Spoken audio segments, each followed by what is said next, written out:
फिर क्या बताते हैं, सतगुरु मिला तो इच्छा मिट पद्म प्रदेश समाना। दास कहना चाहता था कि आप, क्योंकि गरीब निर्धन तो धन मांगे, निसंतान संतान की रट लगता है। इस ज्ञान से समझ में आ जाता के मांगू। कबीर साहब कहते क्या मांगू, कुछ थिर ना रही, कोई स्थाई नहीं, और देखे तो नैन तिला जग जाई। एक लाख पूत सवाल करना थी, उस रावण का दीवान में थी। 1 लाख पुत्र 1.25 लाख नाती, आज उसको कोई दीपक लाइया नहीं। तो अब्राहिम सुल्तान के पास तो सब कुछ था। उस नरक से मालिक ने उस प्यारी आत्मा को निकाला जिसकी तुम जोड़ी मंगन जाओ, या दे दे धन दे दो, कार दे दो, या मंगन की जरूरत को नहीं। जैसे आपको विधि बताई ऐसे भक्ति करो, निष्काम भाव से करो, सच्चे दिल से करो। एक दिन ऐसा आएगा आप सोच भी नहीं सकते, इतना सुख देगा दाता। साध वचन पलटे नहीं, चाहे पलट जाए ब्रह्मांड। और साधु बोले सहज स्वभाव, साधु का बोला मिथ्या न जाए। जो गुरुदेव भगवान ने अपने मुख कमल से शब्द निकाल दिए वो बिल्कुल स्वयं सिद्ध हैं। वे शब्द स्वयं सिद्ध हैं। वो अपना काम करेंगे समय आने पर, यदि हम उनकी मर्यादाओं में रहकर भक्ति करते रहे तो गुरुदेव भगवान कह रहे हैं कि वैसे तो ये माया ज़्यादा अच्छी नहीं है। ये माया जीव को भक्ति से दूर ही करती है, ये बकवाद ही करवाती है। और सतगुरु समर्थ है, अंतर्यामी है, उन्हें पता है कि अगर मेरा भगत मर्यादा में रहकर भक्ति पर लगा हुआ है तो उसे कब और किस चीज की आवश्यकता पड़ेगी। क्या उसके भरोसे हमें गुरुदेव भगवान रहने देंगे? आगे से आगे परमात्मा वो जायज वस्तु प्रकट कर देगा। आगे से आगे कैसे आएगी, कहां से आएगी, ये सतगुरु का विषय है।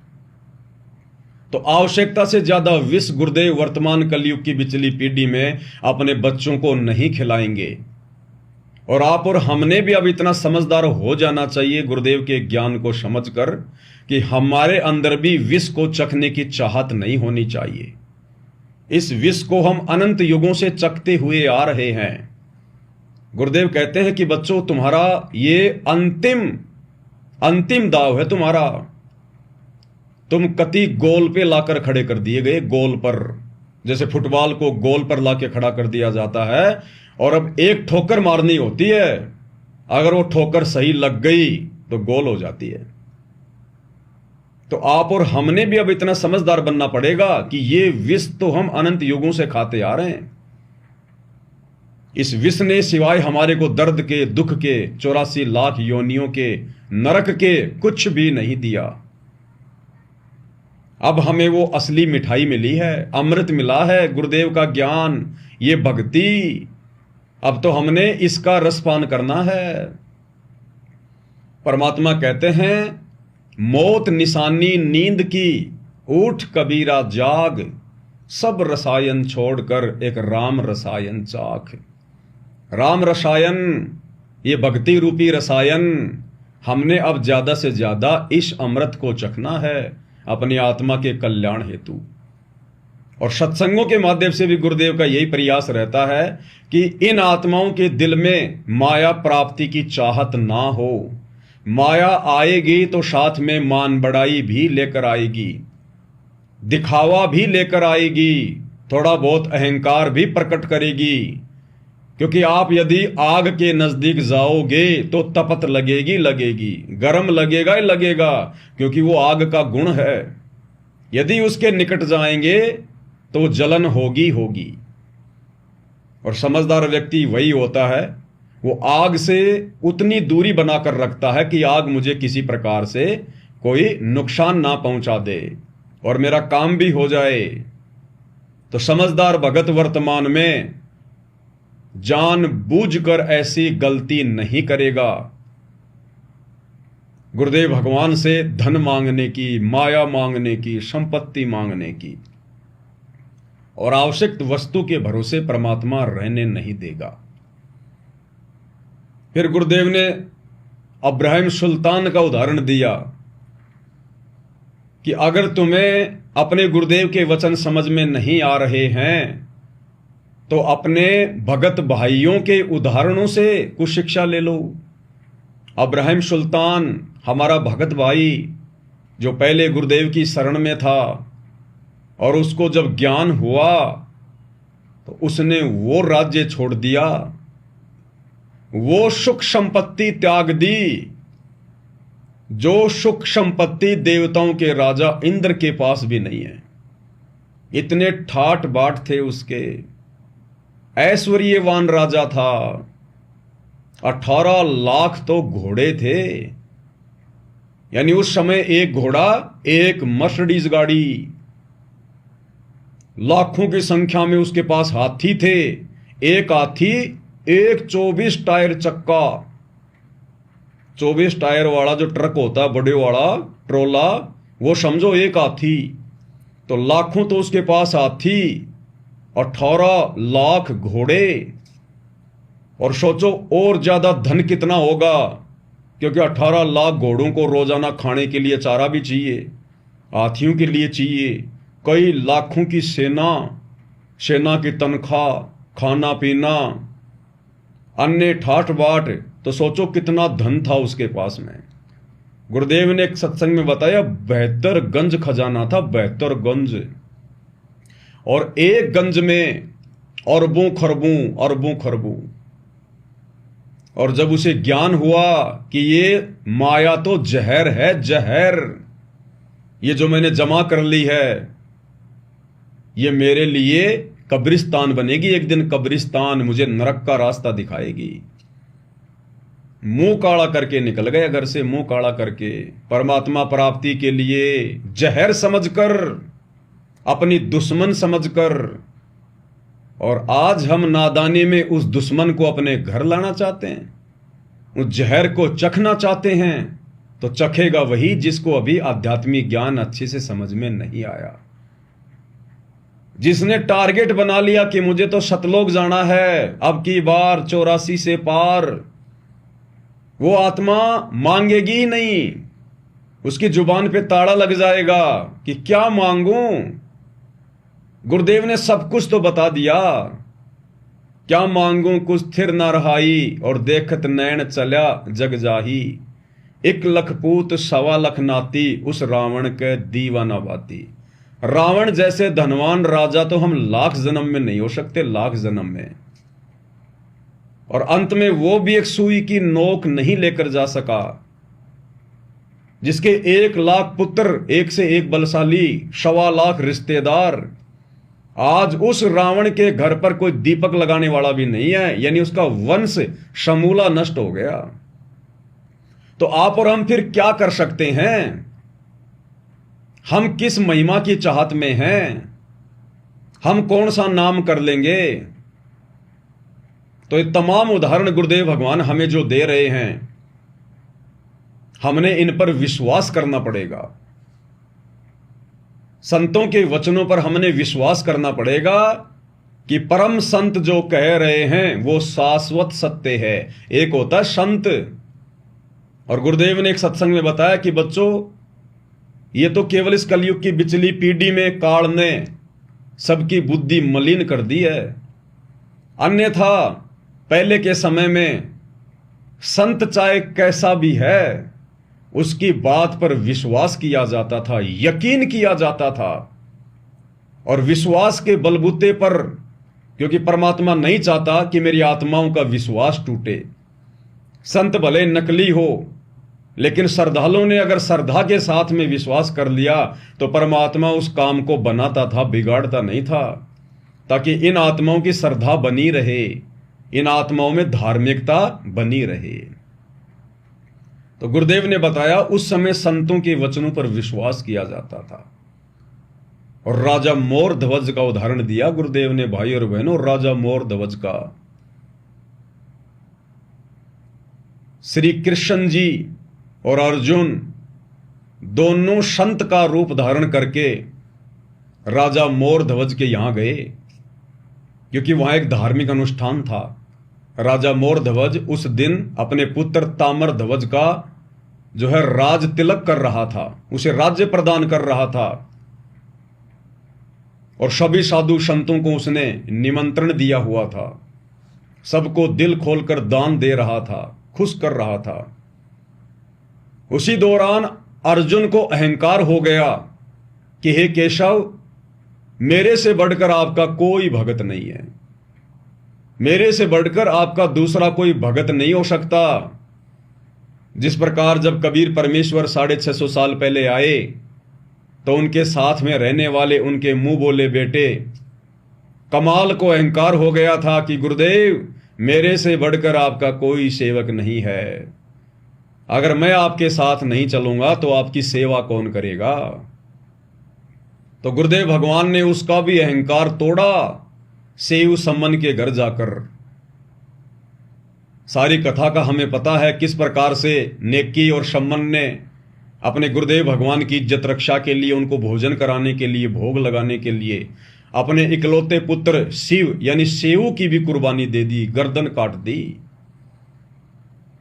उसके बाद उस कमाल की गर्दन नीचे हो गई कि मैं तो खाली दिखावे का सेवक हूं, दिखावे का। गुरुदेव को कहने की जरूरत नहीं पड़ी, उसके बाद वो समझ गया। ठीक इसी प्रकार अर्जुन को अहंकार हो गया था कि मेरे से बढ़कर आपका कोई सेवक नहीं है। और भाई और बहनों, इन कथाओं से हमने यही शिक्षा लेनी है कि भक्ति मार्ग पर अभिमान नहीं चलता। भले गुरुदेव ने आपको कितनी बड़ी सेवा दे रखी है, भले आप दिन रात कितनी सेवा करते हैं, और गुरुदेव कहते हैं कि अहंकार ये काल किसी भी चीज का प्रकट कर देगा, किसी भी चीज का। किसी का शरीर हट्टा कट्टा है तो शरीर का अहंकार हो जाएगा, बल का। किसी के पास माया ज्यादा है, संपत्ति ज्यादा है तो धन का अभिमान अहंकार हो जाएगा, स्वाभाविक है। कोई सुंदर है, गोरा है तो शरीर का अहंकार। किसी के रिश्तेदार बड़े बड़े पैसे वाले हैं, मंत्री संतरी हैं, उस बात का भी अहंकार हो जाता है। और किसी को सेवा का, भक्ति का भी अहंकार हो जाता है। तो गुरुदेव कहते हैं अहंकार यदि भगत में आ गया तो भगवान उससे 100 कोस दूर है। तो इन तमाम कथाओं से हमने ये शिक्षा लेनी है कि अब की बार इस कलयुग की बिचली पीढ़ी में यदि कोई भी कमजोरी हमारे अंदर होगी, हम उसको बाहर निकाल फेंकेंगे और अपने आप को मिट्टी समझकर परमात्मा की भक्ति में, मिट्टी समझकर इस शरीर को परमात्मा की भक्ति में लगाएंगे। तो श्री कृष्ण जी ने साधु का रूप बनाया, अर्जुन का भी साधु रूप बनाया और अपनी माया से एक सिंह, एक शेर बनाया और राजा मोर ध्वज के यहां पर चले गए। अब देखो भाई और बहनों, काल तो वहां पर भी दाव मार रहा था, काल वहां भी दाव मार रहा था। अगर उस समय ये कबीर भगवान सतगुरु रामपाल जी गुप्त रूप में लीला ना करते, वो जो मायावी शेर बनाया गया था श्री कृष्ण जी के द्वारा, वो मायावी शेर स्वयं कबीर भगवान सतगुरु रामपाल जी बन गए। क्योंकि ये तो अंतर्यामी है, जानी जान है, सृष्टि के कण कण में इनकी पहुंच है। कब कहां क्या घटना घटित होने वाली है इस परमेश्वर की आंखों के सामने आ जाती है। जैसे आजकल ये वैज्ञानिक मौसम की जानकारी पहले बता देते हैं मैसेज के माध्यम से कि अगले 2 घंटे में फला फला क्षेत्र में हल्की हल्की बारिश गिरेगी या आंधी आएगी या ओले गिरेंगे। तो वो तो परमपिता परमेश्वर है, वैज्ञानिकों का वैज्ञानिक है, उसकी विज्ञान तो सर्वोत्तम है, सुप्रीम है। तो उनकी आंखों के सामने तो पहले आ जाता कि कब कहां क्या घटना घटित होने जा रही है। तो गुरुदेव भगवान ने देखा कि काल अपना खेल खेलेगा, क्योंकि ये श्री कृष्ण वहां जाकर और ये बकवाद करेगा और कहीं ये शेर उस ताम्र ध्वज के कटे हुए शरीर को खा ना जाए। अगर खा गया तो भक्ति का सत्यानाश हो जाएगा, लोगों का विश्वास उठ जाएगा। तो गुरुदेव भगवान सतगुरु रामपाल जी, ये कबीर परमात्मा स्वयं ही सिंह रूप में श्री कृष्ण जी के पास में आ गए। श्री कृष्ण ने सोचा मैंने तो मायावी शेर बनाया अपनी सिद्धि शक्ति से, आ गए कबीर भगवान सतगुरु रामपाल जी। अब वो शेर मांस खाने वाला नहीं था। वहां गए, पता चला ऐसे ऐसे, तो राजा मोर ध्वज और उसकी पत्नी दोनों आ गए मोतियों का थाल भर के कि आओ ऋषि जी, क्योंकि पहले बड़ा आदर सत्कार होता था। उसके दो कारण थे भाई और बहनों, गुरुदेव ने बताए। सबसे पहला कारण तो साधु संतों का आदर उस समय इसलिए किया जाता था कि ये लोग जो है तपस्या किया करते थे, इनके अंदर तपोबल होता था, सिद्धियां होती थी। तो राजा लोग डरा करते थे कि कहीं अगर इसकी बात नहीं मानी तो ये कहीं श्राप ना दे दे, हम लोग राज्य विहीन ना हो जाएं, हमारे परिवार पर राज्य पर कोई संकट ना आ जाए। तो पहली बात तो डर के कारण उस समय इन संतों का बड़ा आदर हुआ करता था। अब आजकल सबको पता है कि पहन के 300 रुपए के भगवा वस्त्र और दिन में सारा दिन 200-300 रुपए इकट्ठे करके शाम को दारू के ठेके पे मिलते हैं बाबा। तो आज लोगों को कोई डर तो है ही नहीं कि जब ये खुद ही भूखे मरते फिर रहे हैं, खुद ही ये मांगते फिर रहे हैं झोली ले लेके, ये हमें क्या डराएंगे, ये हमारा क्या बिगाड़ देंगे। लेकिन उस समय वो साधु संत महात्मा अपने तपोबल से, अपनी सिद्धियों से चमत्कार दिखाया करते थे, किसी को लाभ दे दिया करते थे, किसी का नुकसान कर दिया करते थे, इस कारण लोग डरा करते थे। और दूसरा, उन युगों में लोगों के अंदर धार्मिकता थी, भगवान का डर था, भय था कि ना जाने वो परमात्मा, वो भगवान ना जाने किस वेश में आ जाए, किस रूप में आ जाए, किसी साधु संत के रूप में आ जाए। तो लोग डरा करते थे कि हमसे कहीं इनका अनादर ना हो जाए, हम घोर पाप के भागी ना बन जाएं। तो राजा और रानी दोनों आए उनको लेने के लिए, वो चले गए। और वहां जाकर उन्होंने कहा कि महाराज जी आज्ञा कीजिए। तो साधु रूप में श्री कृष्ण जी ने कहा कि भाई हमारा जो शेर है, जो सिंह है, ये मांस खाता है, ये मांस खाएगा, इसके लिए मांस का इंतजाम करो। और मांस ये किसी भेड़ बकरी का नहीं खाएगा, आदमी का खाएगा, इंसान का। बोले महाराज बिल्कुल इंसान का ही खिलाएंगे। बोला इंसान का भी ये उसका खाएगा जो तुम्हारे घर का है, कहीं तुम बाहर का कोई मजदूर पकड़ के ले आओ। तुम्हारे घर का, अब घर में खाली 3 सदस्य, मोर ध्वज, बेटा ताम्र ध्वज और उसकी पत्नी। उन्होंने कहा कि महाराज घर के सदस्य का ही मांस खिलाएंगे। अब वे क्यों इतने उतावले हो रहे थे, अपना जीवन भी दांव पर लगा रहे थे? क्योंकि उससे पहले गुरुदेव ने बताया कि साधु रूप में श्री कृष्ण जी ने यह कहा था कि आज जो भी व्यक्ति इस सिंह का भोजन बनेगा वो सीधा स्वर्ग में जाएगा, स्वर्ग में। और उस समय स्वर्ग बहुत बड़ी, तो बहुत बड़ी बात। धार्मिक आत्माएं थी, सोचने लगे कि मरना तो है ही, आज नहीं तो कल। और आज जैसा मौका कहां मिलेगा, सीधा स्वर्ग। क्योंकि उन्होंने संतों की बातों पर विश्वास किया। उनको विश्वास था कि संत झूठ नहीं बोलते, जो ये बात कह रहे हैं वो बिल्कुल परम सत्य है कि आज जो इस शेर का भोजन बनेगा वो सीधा स्वर्ग में जाएगा। इस लालच में, स्वर्ग के लालच में, राजा मोर ध्वज चाहता है कि पहले मैं शेर का भोजन बनूं। और बोला महाराज मैं शेर का भोजन बनने के लिए तैयार हूं। भाई और बहनों, यह कथा तो हमने सुन रखी है, गुरुदेव ने कई बार सुना रखी है। साध संगति के माध्यम से केवल कथा नहीं सुनाई जा रही, यानी संतों की वाणी पर, संतों के वचनों पर कितना विश्वास किया जाता था।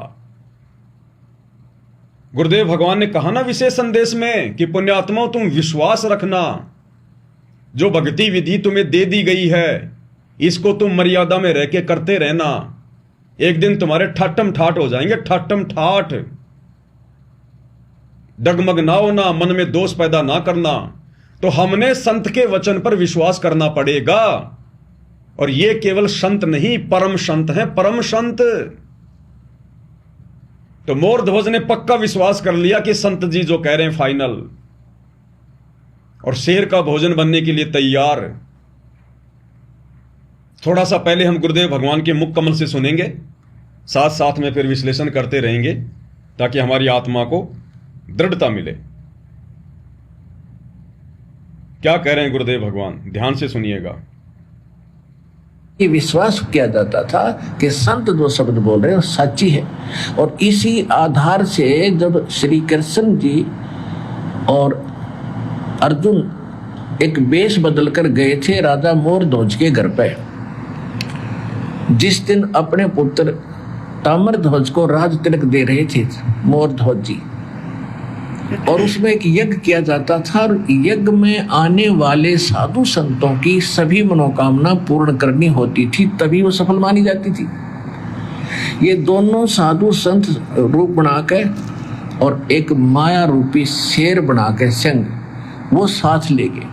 तो मोरध्वज और ताम्रध्वज और उसकी पत्नी थी वह मोरध्वज की, ताम्रध्वज की माँ, उन तीनों को पता चला तो नौकरों से कहा कि बुला के लाओ साधु संतों को, भोजन कर लेंगे।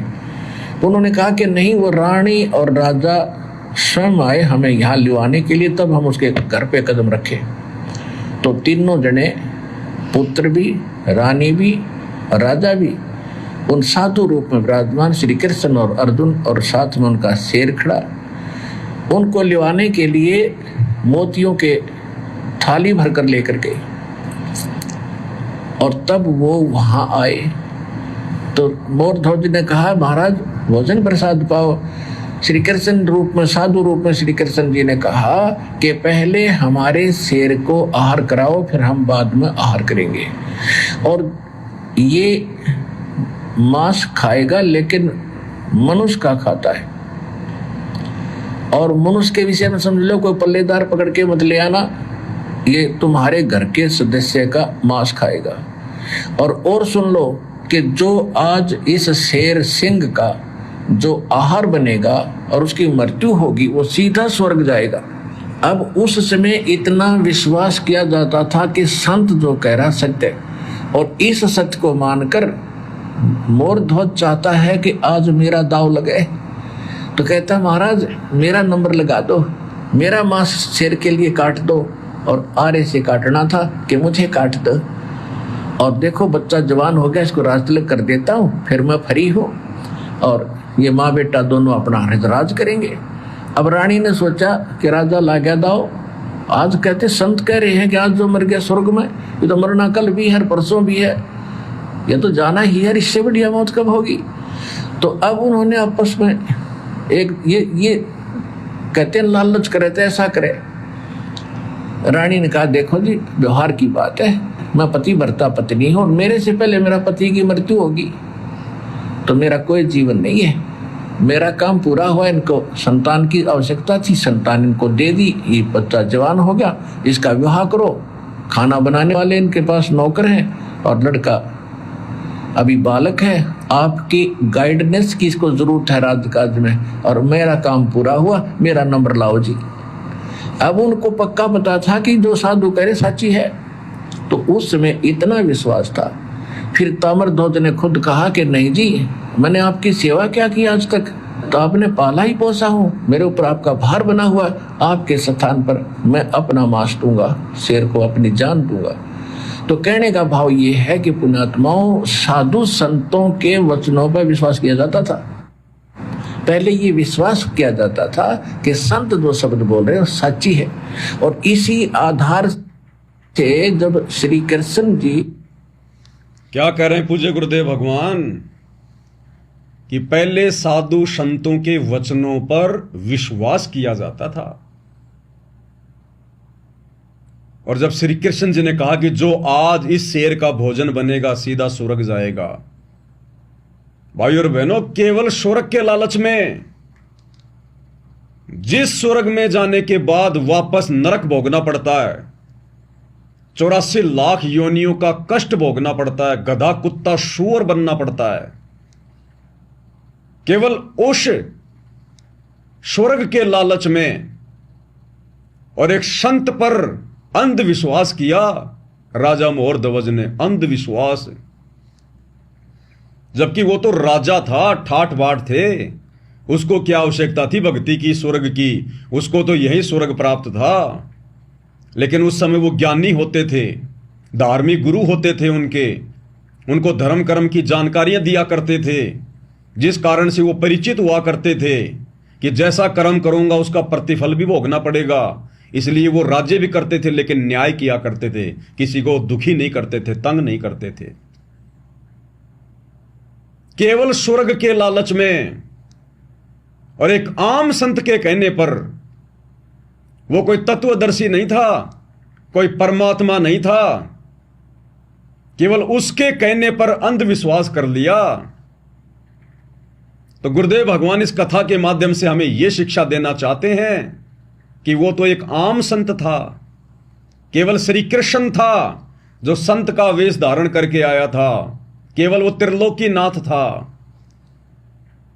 और आज तुम्हें जो वर्तमान में परम संत प्राप्त है, परम संत, ये तो साक्षात परमेश्वर है। श्री कृष्ण जी के वचन पलटी खा जाएं 1000 बार,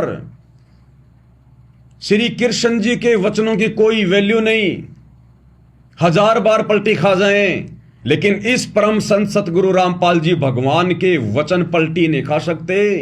ब्रह्मांड पलटी खा सकता है, ब्रह्मांड। साध वचन पलटे नहीं, चाहे पलट जाएं ब्रह्मांड। और केवल स्वर्ग नहीं, स्वर्ग तो सतलोक के आगे कूड़ा करकट है, कूड़ा करकट। सतलोक जिसकी कल्पना किसी ब्रह्म ऋषि ने भी नहीं की, दुर्वासा, मार्कंडे, विश्वामित्र, वशिष्ठ जैसों ने भी कभी कल्पना नहीं की। केवल ओम नाम की साधना करके स्वर्ग महास्वर्ग तक गए। आज वो परम संत कबीर भगवान सतगुरु रामपाल जी अगर हमें कह रहे हैं कि बच्चों तुम विश्वास करो, जो भक्ति तुम्हें दे दी गई है उस पर मर्यादाओं के साथ में तुम आजीवन टिके रहो, परमात्मा तुम्हारे यहां भी ठाटम ठाट करेगा और अंत में सतलोक तो जाओगे जाओगे, परमात्मा के विमान में बैठकर सदा सदा तुम्हें वहां सुख मिलेगा। तो आज हम भगत भाई बहनों के अंदर कोई संशय नहीं होना चाहिए, गुरुदेव के वचनों पर कोई मीन मेख नहीं होनी चाहिए। इन कथाओं से हमने विचार करना चाहिए कि मात्र स्वर्ग के लिए जिसको भोगने के बाद नरक भी जाना पड़ेगा, 84 में भी जाना पड़ेगा, और राजा, रानी और उनका बेटा तीनों अपना अपना दाव लगा रहे हैं। राजा कह रहा है, बात बना रहा है कि जी मेरा तो समय पूरा हो गया, मैंने तो खूब राज्य कर लिया, अब मेरी कोई आवश्यकता भी नहीं है, बेटा मेरा जवान हो गया, आज इसका राज्य तिलक हो जाएगा, अब मेरी क्या आवश्यकता है, मैंने तो वैसे भी 4 दिन बाद में मरना है, तो जी मेरा नंबर लगा दो पहले। बीच में औरत बोल रही है, गुरुदेव कह रहे हैं कि लालच हो तो ऐसा हो कि नहीं नहीं नहीं, मैं तो पतिव्रता औरत हूं और मेरे से पहले यदि मेरा पति शेर का भोजन बन गया तो मेरा तो जीना धिक्कार है। दुनिया थू थू करेगी कि पत्नी से पहले उसका पति मर गया। जरूर वो कुछ न कुछ जो है वो कमी थी उसमें, जिस कारण से उसका पति पहले में जो है वो मर गया, वो विधवा हो गई। ऐसे ऐसे बहाने बना के और शेर का भोजन बनने के लिए तैयार कि महाराज जी लगाओ मेरा नंबर। इतने में बेटा बोल उठा केवल स्वर्ग के लिए कि पिताजी आप ये क्या कर रहे हो, माताजी आप ये क्या कर रहे हो, मैं शेर का भोजन बनूंगा क्योंकि मैंने तो कभी आपकी सेवा की ही नहीं, मुझे तो कभी सौभाग्य मिला ही नहीं। और बेटे के रहते सहते माता पिता अगर ये कष्ट उठाएंगे तो धिक्कार है मेरा। बेटा अपना नंबर लगाना चाह रहा पहले, कहां के लिए? जिस स्वर्ग में जाने के बाद नरक भी भोगना पड़ता है, 84 भी भोगनी पड़ती है। और आज गुरुदेव उस अमर स्थान पर, अमरपुरी पर भेज रहे हैं और गारंटी दे रहे हैं। और परम संत है, तत्वदर्शी संत है, स्वयं भगवान, कि बच्चों सीधे सतलोक जाओगे, सीधे सतलोक को रोक नहीं सकता अगर मेरे वचन पर अगर बिल्कुल खरे उतरे तो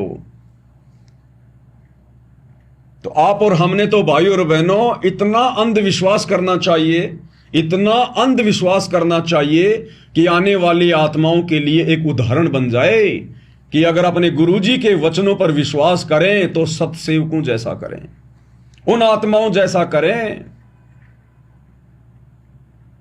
तब जाकर भाइयों और बहनों इस कलयुग की पिछली पीढ़ी में, घोर कलयुग में, हम इस काल के भयंकर षड्यंत्र से बाहर निकाले जा सकते हैं गुरुदेव के द्वारा। क्योंकि एक ही बात कही गुरुदेव ने, कहे कबीर सुनो भाई साधो, मैं तो हूं विश्वास में। तो आज हमने अपने गुरुदेव भगवान के प्रत्येक वचन पर ब्लाइंड फेथ करना पड़ेगा। ब्लाइंड फेथ केवल अपने गुरुदेव के वचनों पर, किसी और के वचनों पर नहीं। आज ये बेचारी भोली भाली संगत यही तो धोखा खा गई, गुरु के वचनों पर विश्वास ना करके। क्योंकि गुरु के वचनों पर तो उस समय विश्वास करोगे जब गुरु के वचनों को ध्यान से सुनोगे, चिंतन मनन करोगे, मंथन करोगे। तो गुरु के वचनों को ना समझकर, उन पे विश्वास ना करके, और अपने जैसे दो कोड़ी के जीवों पर अंधा विश्वास किए बैठी है, आश्रम मैनेजमेंट पर, गुरुजी के कलयुगी परिवार पर, कोऑर्डिनेटरों पर। और उसका नतीजा भी संगत आए दिन भोग रही है। संगत को तरह तरह से भक्ति विरुद्ध कुकर्म करवाकर काल की गोद में बैठाया जा रहा है। तो सोचिए भाई और बहनों, आप और हम सत्सेवकों का कितना बड़ा सौभाग्य। आप और हमें गुरुदेव भगवान ने सद्बुद्धि देकर, सत प्रेरणा देकर, साथ संगति से जोड़कर अपने वचन पर तो खरा रखा ही रखा। क्योंकि आप और हमने वो कुकर्म नहीं किए गुरुदेव के हिसार जेल जाने के बाद, जो कुकर्म काल प्रेरणा से आश्रम मैनेजमेंट ने बाकी 90% संगत से करवा दिए।